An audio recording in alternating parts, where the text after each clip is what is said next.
이민년 9월 초하루 진관사 법문은 지성축원, 지성이라는 것은 경전을 가질지 이웃을 잘 받아서 간직해서 독송하고 서사하고 쓰고 해설하는 수지, 독송, 해설, 서사, 이게 경전의 수행인데 그걸 지송이라고 하고, 그 지송을 할 때는 항상 축원문이에요. 지송이 축원, 축이라고 하는 것은 부처님의 가피, 가호를 청원한다. 청해서 원하는 걸 축이라고 하고, 원이라는 것은 지심 발언, 자기의 지극한 마음으로 스스로 발언하는 걸 원이라고 해요. 그래서 가피를 청원하고 자기의 의지를 발언하는 것을 합해서 축원이라 이러거든요. 그래서 지송 축원을 하게 되면 그것이 무량공덕이라, 대공덕행이라. 대공덕이라는 건 뭐냐면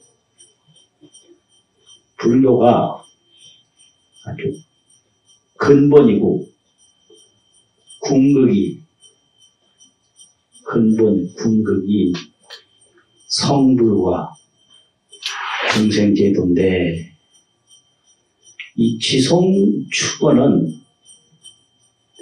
자기 성불과 중생제도가 한꺼번에 이루어진다. 그것을 성불하고 중생제도가 함께 이루어지는 공덕을 대공덕행이라 이렇게 얘기를 해요. 오늘 법문 주제는 지송축원 대공덕행, 이런 제목인데요. 그 제목 부제를 설명을 해보면, 성불도생은 성불해서 중생제도 하는 것은 제불대업이라, 모든 부처님의 온전한 업이다. 큰대자 업이라는 업자는 다른 건 없고 하는 일이 그것뿐이다 라고 할 때 대업이라고 하거든요.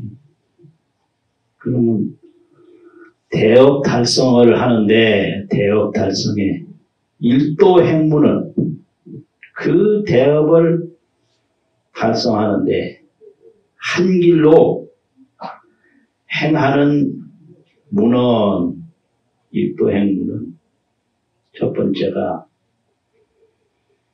경교지송이라, 경전에서 가르친 것을 수지 독송하는 것이다.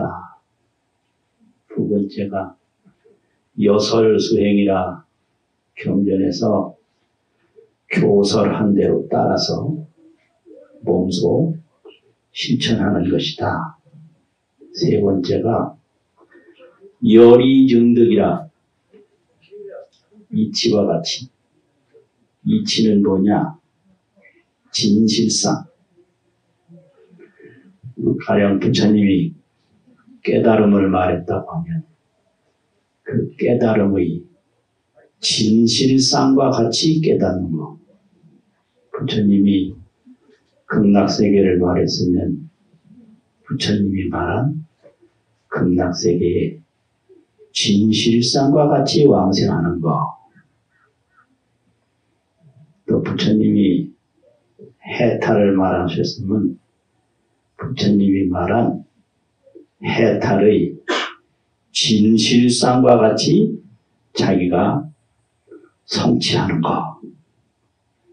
그걸 이치와 같이 정득한다.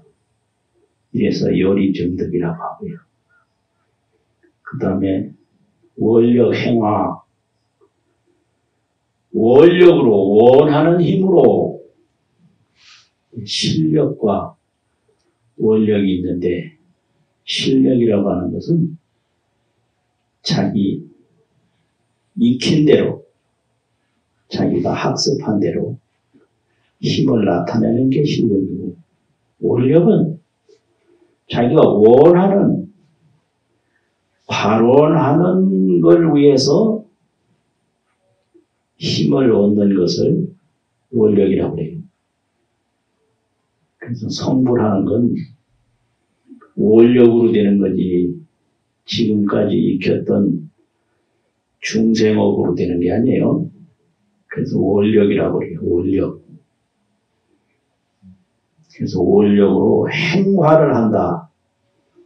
실행할 행자, 교화화자. 중생을 교화하고 중생을 고통에서 건진다. 그 고통은 알겠는데 건지는 건 뭐냐? 그건 깨달음이에요. 깨달음이 아니고서는 고통에서 건질 수가 없어요. 비유해서 말하면 꿈꾸는 사람이 꿈속에서 온갖 환경을 지금 맞이해가지고 괴로워하고 있는데 꿈에서 괴로워하는 환경에서 벗어나려면 길은 딱 하나뿐이에요. 그 꿈에서 깨어나는 거예요. 그래서 지금 많은 사람이 고통을 호소하고 상담을 받는데 상담에 답이 없어. 인생 문제, 사회 문제, 생활 문제 여러 가지 문제를 들고 가서 자기 고뇌를 이야기를 하면 마지막은 답이 없어요. 근데 그 답은 오직 하나뿐이요. 깨달아야 돼요. 그게 성불이에요. 성불. 깨달아야 된다. 깨닫는 게 답이요. 깨닫지 못하고서는 모든 문제가 그냥 있어요. 그래서 인생의 해답은 깨닫는 거다. 그걸 해탈이라고 하고 그걸 성불이라고 하고 그래요. 그럼 깨달았으면 중생을 깨우치는 거죠. 그걸 제도라고 그래요. 그게 건지는 거예요. 내가 나를 깨닫게 해야 내가 나를 제도하는 거지. 내가 나를 깨닫게 했지 못했는데 어떻게 내가 나를 제도할 수가 있냐. 이게 보통 문제가 아니에요. 뭘 해서 이루면 해결될 줄 아는데 전혀 무엇을 해도 무엇을 이루어도 인생의 고통이 해결이 안 돼요. 못 갔던 걸 가져보면 해결될까? 모르던 걸 알아보면 해결될까? 이루지 못한 걸 이루어보면 해결될까? 전혀 안 돼요. 박사학위 하나 더 받아봤댔자 괴로움만 더 생겨. 더 작은 부자가 큰 부자 돼봐야 고통이 더 생겨. 나이가 들면 좋은 줄 알고 어릴 때 막 나이를 올려서 속이고 그러는데 나이 많아지면 좋은 것 같아. 천만에. 나이 많으면 괴로움이 더 많아. 그러니까 인생 문제는 깨닫지 못하고는 항상 고통의 성격만 변할 뿐이지 근본은 그대로 있다. 그래서 중생제도라고 하고 성불해탈이라고 하는 거예요. 성불해탈, 중생제도. 그런데 그 성불해탈하는 방법이 경전을 외우는 거. 이게 아주 근본이다 이거죠. 경전 외우는 게. 그게 왜 근본이냐 그러면 아무리 땅이 좋아도 거기에 좋은 종자를 심지 않으면 그 땅이 힘을 못 써요. 그래서 내가 좋은 마음을 가지고 있는데 그 마음에다가 근심 걱정만 자꾸 채우면 근심 걱정만 성장할 수밖에 없어요. 근데 거기다가 깨달음의 종자를 하나 더 심어 놓으면 그 깨달음의 종자가 그 좋은 내 마음 땅에서 자라난단 말이에요. 그리고 번뇌망상이 일어나면 그건 종자도 자라는데 옆에 잡초가 있는 거와 마찬가지인데 그 잡초는 뽑아. 종자는 길러. 그렇게 되면 성불하게 되고 자연히 중생제도를 하게 된다. 그런데 그렇게 하는 그 종자를 심어서 기르고 잡초를 뽑아내는 그 행위가 첫째로 경교지송이라. 이 경교지송하는 거 이것만 계속해도 나머지가 다 이루어지고 여설수행이라 그 말과 같이 수행만 계속해도 다른 것이 다 이루어지고 또 중생교화만 계속 하는 게 있어요. 그 중생교화를 통해서 성불이 완성이 되고 성불 완성을 통해서 중생교화가 완성되고 보살행 중에도 관세음 보살하고 지장보살은 중생교화만 해요. 그러면 중생교화 하는 가운데 자기 성불은 다 이루어져요. 문수보살은 자기 성불에다 중점을 둬요. 자기 성불이 완숙하게 되면 중생교화도 다 완숙하게 되고 보현보살은 이걸 합치는 거예요. 자기 성불 문수보살 수행과 중생교화 관세음보살 수행, 지장보살 수행을 합쳐서 하는 것이 보현보살 수행이거든요. 그러니까 이 경전을 자꾸 이렇게 수지독송하면 내 마음에서 불종자는 하루하루 자라고 번뇌망상은 하루하루 없어져서 거기서 온 몸이 공덕의 몸이 되고 온 몸이 지혜의 몸이 된다. 이런 거죠. 그런데 이제 절에서 하는 걸 보면 아침에 종을 꽉 치면서 시작하는 것이 종송이라고 그러는데 보통 종성한다 이러는데 소리성자가 아니고 종을 치면서 애우는 괴성이에요. 종송. 조례 종송이라 이러는데 이 조례 종송이라고 하는 것은 1935년에 간행이 된 성문의범이라고 합니다. 100년이 다 돼가는데 성문의범이라고 하는데 이렇게 자세히 되어 있고 그보다 한 200년, 300년 전에 간행된 불교 의식문에는 그냥 신종송이라고 하는 데 있어요. 새벽 신자, 종이라는 종자, 개송이라는 송자, 신종송. 그런데 신종송 원 개송은 이 7원 4구 개송뿐이요. 옛날 의식문에는 참 기가 막히고 대종을 한번 꽉 치면서 원한단 말이에요.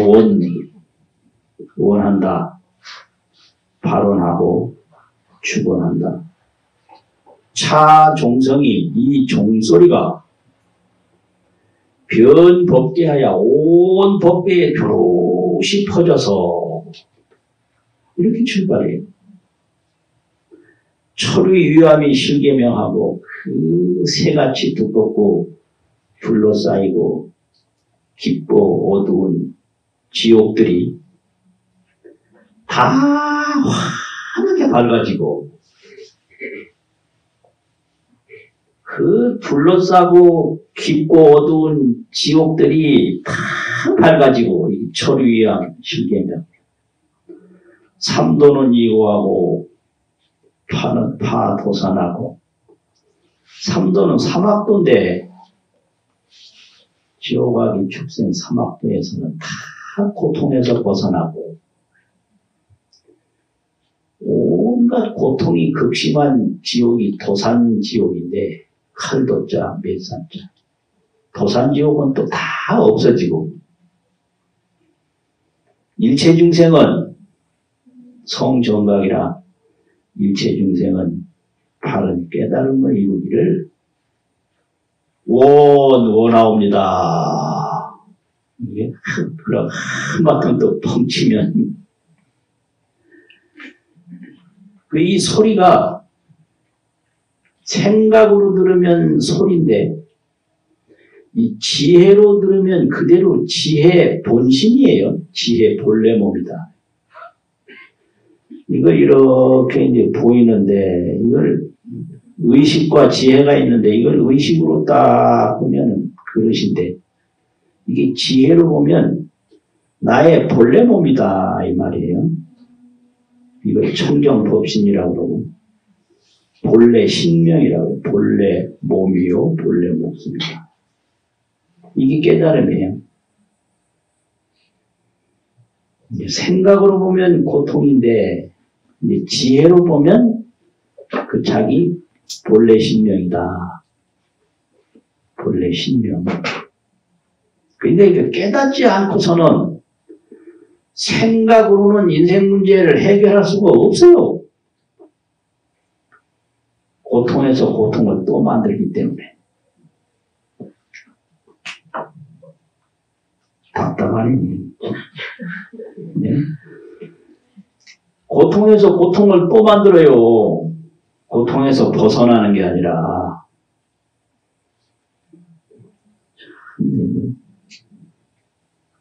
부자 되면 행복할 것 같지? 천만에요. 부자는 부자의 고통이 있어요. 아들 낳으면 행복할 것 같지? 천만에요. 아들 낳으면 아들 낳은 고통이 있어.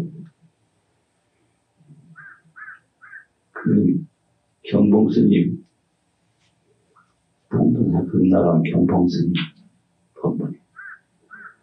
어머니 시집 와서 고생하는 거 보면서도 저도 시집 가면 좋을 줄 알고 시집 가서 어머니하고 똑같이 고생한다고.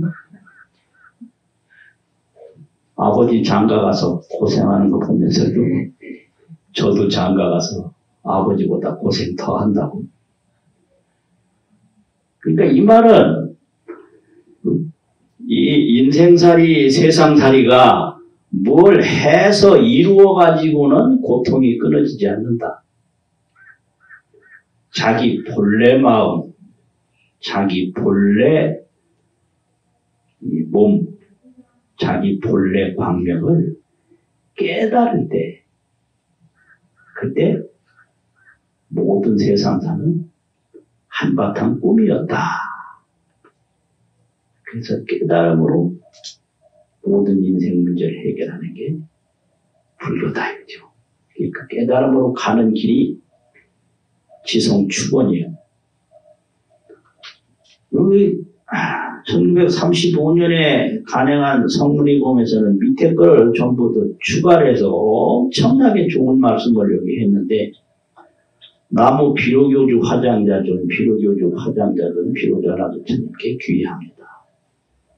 연 도계지 근문하고 비로자나부처님께서 복의 근문을 연설하시고 법의 개성, 금의 문장 개선하시고 토낭암지 옥축하야 낭암이라는 것은 옥괴짝에 담은 옥괴짝을 말하는데 옥괴짝에는 보통 물건을 넣는 게 아니라 책 중에 제일 좋은 책을 집어넣는 그 괴짝 함이 낭암이 옥축은 옥으로 만든 두루마리를 말하는데 또 그 중에 제일 훌륭한 글을 두루마리 하는 그 가운데 나무를 옥축이라고 한다.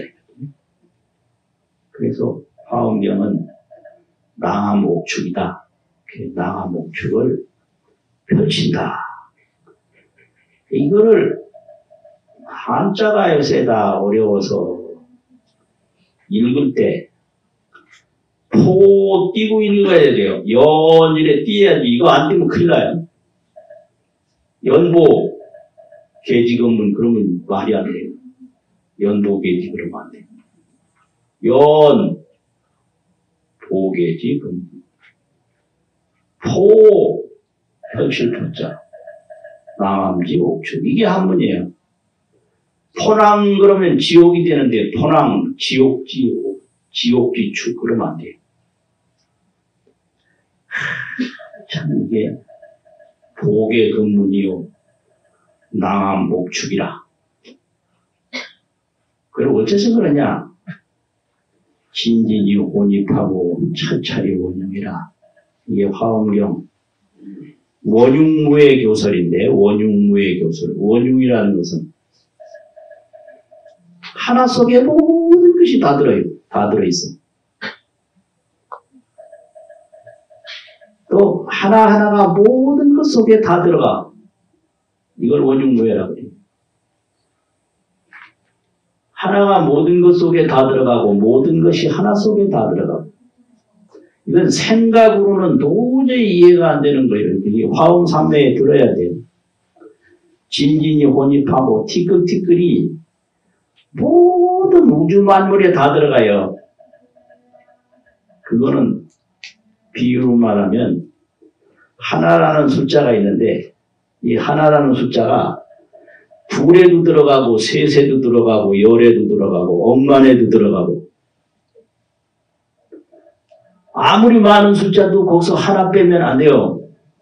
하나가 모든 숫자가 되고 모든 숫자가 하나가 된다. 이게 깨달음이에요. 그래서 깨달음은 하나를 봐도 하나에 만족해요. 열을 봐도 열에 만족해요. 이게 원흉무예라고. 이걸 가르치는 게 화엄경이거든요. 그런데 그게 마지막에는 뭐냐? 마음이다. 그래서 약인요교지 3세 일체불. 일체불을 알려고 하면은 인간 법계성이 법계의 모든 진실성이 일체 유심조라. 일체가 다 오직 마음으로 만들었음을 알아라. 그러니까 이 말은 눈에 보이는 저 바깥 대상은 쫓아갈 일이 없고 하나가 모든 것이기 때문에 오직 모든 것을 관찰하는 그 마음을 깊이 들여다보면 모든 것은 마음이 만들었다. 이걸 가르치는 게 화엄이라는 거죠. 그래서 그 일체유심적 개성을 화엄경 제일계라 제일 가는 개성이다. 이것도 집어넣어서 아침 종송에 이걸 만들었어요. 그리고 성례종송 옛날에는 이걸 얻을 혼자를 써가지고 혼종송이라고 그랬어요. 얻을 때 하는 종치는 개성이라고. 근데 성문에 보면서는 성례종송 저녁석 예불예 종종 개성성 그래가지고 저녁 예불에 종을 치면서 하는 개성이다 이런 데. 문종성 종소리를 들을 때 번뇌도 안 하고 번뇌는 다 끊어지고 그 번뇌가 뭐냐? 나에게 고통을 주는 생각이 번뇌예요. 고통이 다 내 생각에서 일어난 거예요. 아, 이게 참. 모든 고통이 내 생각이 만들어낸 거예요. 내 생각이 조용하면 고통도 조용해지고 내 생각이 맑으면 내 행복이 맑아지는데 아니 뭐 생각이 나를 괴롭힌다. 근데 그 당시에는 그걸 몰라요. 자기를 괴롭히는 생각이라는 걸 그 생각을 일으키는 순간에는 몰라요. 꿈꿀 때는 절대 꿈인 줄을 모른다. 이거거든요. 지혜는 자라고 보리는 생겨나고 지옥은 멀리 떠나가고 삼계에서는 벗어나고 성불해서 중생제도하기를 원합니다. 이런 걸 이제 저녁 종치면서 외워요. 그럼 이걸 하루하루 외우다 보면 여기서 깨달음의 종자가 심어져 가지고 점점 자라고 번뇌는 점점 없어져서 이 몸이 지혜 몸이 되고 이 몸이 공덕의 몸이 된다 이 말이죠. 그 다음에 행선충원이라고 하는 게 있어요. 행선이라는 것은 행할 행 참선선자인데 여기서 참선이라는 것도 행한다는 소리고 실천한다는 소리고 행할 행자도 실천한다는 소리인데 예불하면서 기도하면서 그냥 하는 축원이요. 이게 절에 처음 와서 보면 예불하고 이 축원하고 반야신경하고 그러는데 어느 절에는 이걸 잘 써서 보면서 하고 어느 절에는 안 보면서 하는데 나는 안 보면서 하는 게 더 좋은 건 줄 알았어요. 처음에는 다 외우는데 그걸 왜 보면서 하나 그랬는데 나중에 보니 그 보면서 하는 게 그게 더 훨씬 격이 높더라고. 딱 표구를 해서 딱 펼쳐서 보면서 하니까 그게 훨씬 더 깊이 오고 복되고 행선 축원이요. 이거는 그냥 수행하는 축원이다. 선도 수행이요 행도 수행인데 그냥 예불 하면서 하는 축원이고 근데 그거는 워낙 원자가 하나밖에 없는데 여기인데 세세생생체에 세상 태어날 때마다 상어 반야 불태면 반야에서 물러가지 않기를 원합니다. 이게 이제 중생에게는 의식과 반야가 있는데 의식은 대상을 쫓아가는 행위고 대상을 쫓아가다 보면 대상은 없어져요. 뭘 쫓아가도 없어져요. 쫓아가는 건 다 없어진다. 그 등산할 때 상봉을 향해서 열심히 기어 올라갔는데 허가고 나면 바라보는 건 저 밑에 자기가 올라오는 곳을 바라보고 있어요. 이거 너무 허망해. 아니 올라가는 거는 온 힘을 다해서 올라갔는데 올라가서 바라볼 때는 자기가 올라온 곳을 바라보고 있어. 그리고 또 얼마나 머무냐. 5분도 안 머물러요. 그냥 내려와 버려. 그래서 어디든지 쫓아가면 사라진다. 그래서 이 의식은 바쁘기만 바쁘지 남는 건 하나도 없는 게 의식의 종말이에요. 의식의 종말은 바쁘기만 하지 남는 건 없다. 근데 반야는 대상이 아닌 진실을 보는 게 반야예요. 이 그릇은 그릇이 아니다. 이건 바로 진실상이다. 산은 산이 아니다. 산의 진실상이다. 죽음은 죽음이 아니다. 죽음은 진실상이다. 그래서 그 진실상을 보지 그 형태 껍데기를 절대로 쫓아가지 않는 게 반야거든요. 그 반야를 실행하는 걸 수행이라고 해요. 생각을 쫓아가는 걸 윤회라고 그러고, 윤회, 되풀이 한다는 거죠. 쫓아가고 또 쫓아가고. 그래서 마지막에는 필경 무불 급중생이라, 필경에 궁극적으로는 불과 중생이 없는 진실상에 도달하는 것을 원한다. 불도 없고 중생도 없고 일광진실, 한광명 진실상에 도달하는 게 깨달음인데, 무불무중생, 일광명 진실상, 이런 걸 계속 외우는 게 주번이죠. 그 다음에 우리가 늘 하는 개송 중에 정대송이라고 하는 게 있는데, 부처님은 자기가 깨닫고 중생을 깨우친 분이 부처님인데, 그 중생을 깨우친 은혜가 다른 사람은 다 뭐 물질을 준다든지 뭐 일을 도와준다든지 이런 건데, 부처님은 깨달음을 줬다. 그 깨달음으로 인도한 은혜가 부처님 은혜인데, 그 깨달음으로 인도한 은혜는 이거 무엇으로서 갚을 길이 없고 딱 한 길이 있다. 이걸 가르치고 있거든요. 가사설사, 정대를 하고 정수리에 이고 경진겁한 티끌같이 오랜 세월을 지내며 신의 상좌 변삼천 하더라도 몸이 앉는 자리가 돼서 앉는 평상이 돼가지고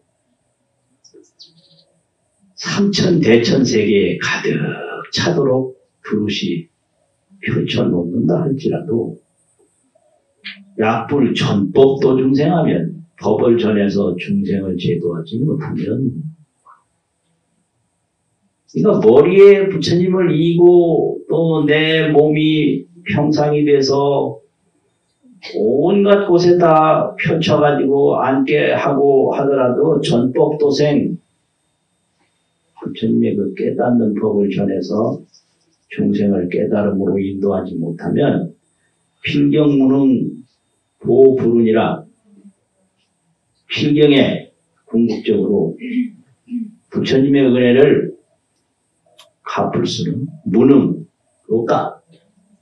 그 옛날 제반의식문이라고 1694년에 간행한 의식문에는 필경, 무능, 보, 불운 이렇게 됐는데, 1935년에 간행한 성문일봉에서는 필경, 무능, 보은자라 이렇게 되세요. 은혜를 보답할 일은 없다. 보은자는 틀린 건 아닌데, 그 주어가 생략이 돼서 그렇게 되면 부처님인데, 여기 주어가 부처님을 머리에 이고 부처님에게 평상이 되어드려도 전법도생, 법을 전해서 중생을 제도하지 못하면 부처님의 은혜를 갚을 수는 없다, 이 말이거든요.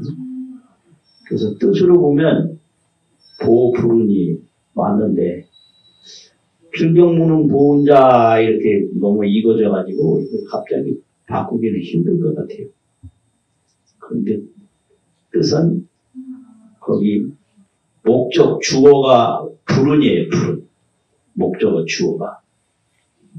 그런 개성이 있어요. 그래서 이게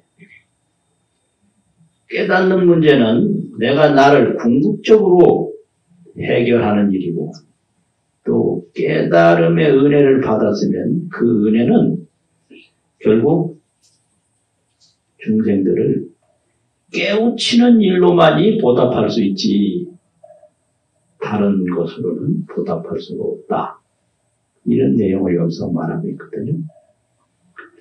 그래서 이렇게 경전을 수지 독송하는 일은 내가 나를 깨우치는 일이고 또 이렇게 독송하게 하는 것은 중생을 교화하는 일이기 때문에 여기에는 대공덕을 이루는 길이다 하는 것이 오늘 본문의 내용이었습니다.